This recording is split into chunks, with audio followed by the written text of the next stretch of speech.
اعوذ باللہ من الشیطان اللعین الرجیم بسم اللہ الرحمن الرحیم الحمدللہ الذی جعل کمال دینہ و تمام نعمتہ بولایت علی بن ابی طالب علیہ السلام والصلاة والسلام علی سید الانبیاء والمرسلین اما بعد فقد قال امیر المؤمنین علی علیہ السلام بسم اللہ الرحمن الرحیم من عرف نفسہ فقد عرف ربہ۔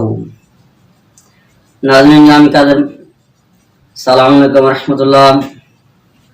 عقائد اسلامی کا آج کا ہمارا پہلا درس آپ عزیزان کی بارگاہ میں پیش کر رہے ہیں۔ انسان جب خلق ہوا تو انسان کا روح اور ذہن تمام معلومات سے خالی تھا، یعنی کسی چیز کا علم انسان کے ذہن میں نہیں تھا۔ اور انسان میں ایک اور بھی خصوصیت یہ پائی جاتی ہے کہ انسان ہمیشہ جستجو کر رہتا ہے، تلاش کرتا ہے، تحقیق کرتا رہتا ہے۔ سب سے پہلے انسان اپنے آپ پر تحقیق کرتا ہے کہ میں کون ہوں، میں کہاں سے آیا ہوں، میں کہاں آیا ہوں، مجھے کس نے بھیجا ہے اور کیوں بھیجا ہے۔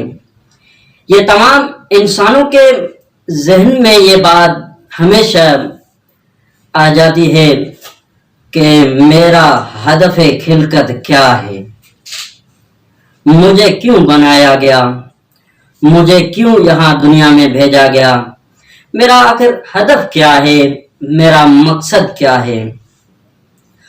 اور یہ انسان مختلف اشیاء کے بارے میں بھی جستجو کرتا ہے کہ مثلا یہ چیزیں ہیں کہ یہ کیوں خلق ہوئی ہیں، زمین کیوں خلق ہوئی ہے، آسمان کیوں خلق ہوا ہے، سورج کیوں خلق ہوا ہے، اور یہ اشیاء اتنی منظم کیوں ہیں، ان کو منظم کرنے والا آخر کون ہے۔ سورج ہمیشہ منظم ہوتا ہے، چاند ہمیشہ منظم رہتا ہے، دنیا کی جو بھی چیزیں ہیں وہ منظم ہیں۔ تو انسان کے ذہن میں یہ سوال پیدا ہوتے ہیں کہ یہ چیزیں جب منظم ہیں تو ان کو نظم ضبط دینے والا کون ہے۔ تو آخر میں یہی سوال اٹھتا ہے کہ آیا جب ہم مخلوق ہیں، ہم پیدا کیے گئے ہیں، کیونکہ دنیا کی کوئی بھی چیز ایسے خلق نہیں ہوتی، ان کا کوئی نہ کوئی خالق ہوتا ہے، ان چیزوں کا خلق کرنے والا، بنانے والا ہوتا ہے، ان کو نظم دینے والا ہوتا ہے۔ تو سوال پیدا ہوتا ہے کہ ہم انسانوں کا خالق کون ہے، اس دنیا کا خالق کون ہے جس نے پوری دنیا کو خلق کیا ہے اور ہدف دیا ہے۔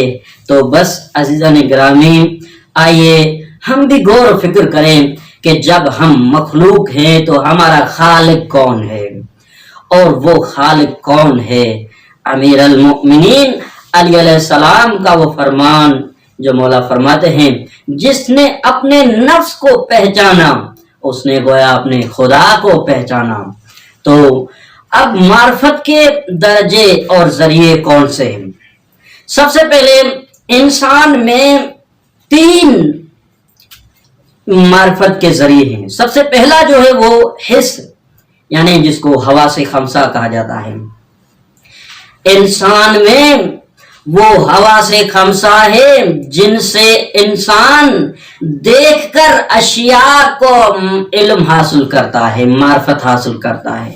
مثلا وہ 5 حواس، ان میں سے پہلا آنکھ ہے۔ مثلا آنکھ کے ذریعے دیکھ کر ہم معرفت حاصل کرتے ہیں، سن کر ہم معرفت حاصل کرتے ہیں،